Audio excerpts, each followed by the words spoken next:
तो आपण मान तो जानते हैं मु एबे अछि मोर माम घर जोड़ी की बालेश्वर रे आउ बालेश्वर रे एते वर्षा होची जे कौन होनी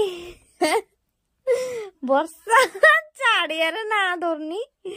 आउ आमे एडी बिलरे घाई जाल पकेकिना चुना माछ धरछु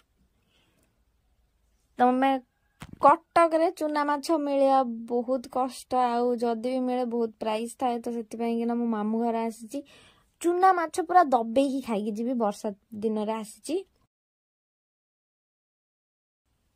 ए देखो चुना माछ याकू तो खाली भाजी तेंतुली रस पकेकी चढ़चड़ा एतिकी बट आहुरी बाहर बहुत सारा माछ तो पाग खराब हो गलानी चलो वर्षा हम घर को जीवा बाय।